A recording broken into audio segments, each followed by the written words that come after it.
Hello, friends.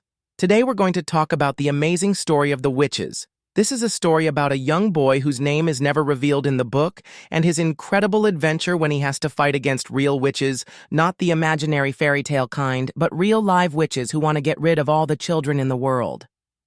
Our hero lives with his parents in a house by the sea. But one day his parents die in a terrible car accident, and he goes to live with his wise and loving grandmother in Norway. This grandmother is an expert on witches. She knows everything about them because she has been studying witchcraft for many years.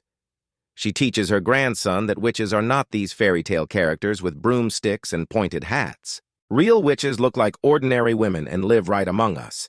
But they are extremely dangerous because they hate children and want to wipe them off the face of the earth. To help her grandson stay safe, the grandmother teaches him how to recognize a witch. Number 1. They always wear wigs because they are completely bald. Number 2. They wear gloves to hide their long claw-like fingers. Number 3.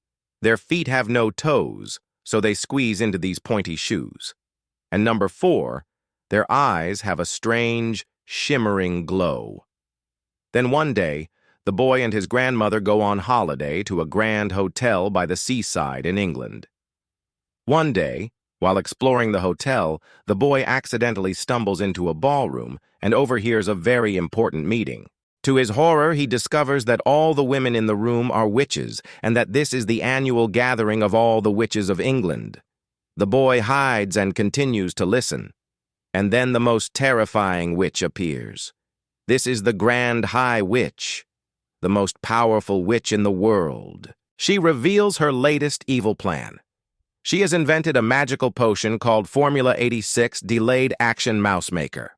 Just a drop of this potion will turn any child into a mouse. And since adults wouldn't realize what has happened to them, they would likely kill them. So the witches plan to put this potion into sweet shops all across England so that children who eat the candy will be transformed into mice. Unfortunately, the witches notice that someone has been eavesdropping and they catch him. Then the most terrifying thing happens. The Grand High Witch forces the boy to swallow a whole bottle of the potion. Instantly, he transforms into a small brown mouse.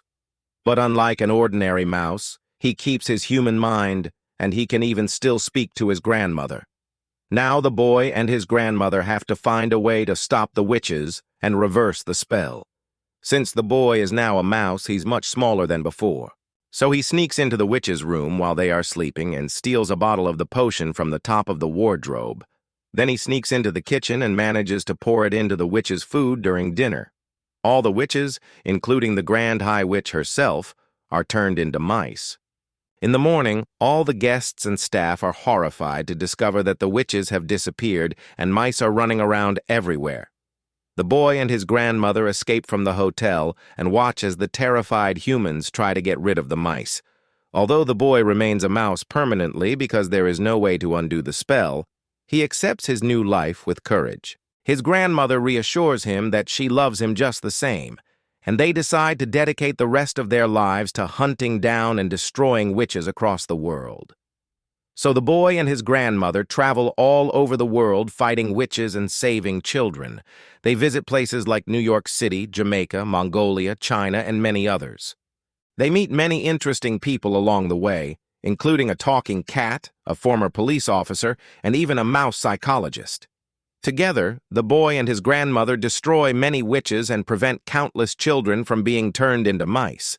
They become famous all over the world as the most powerful witch fighters of all time. That's all for today. See you next time.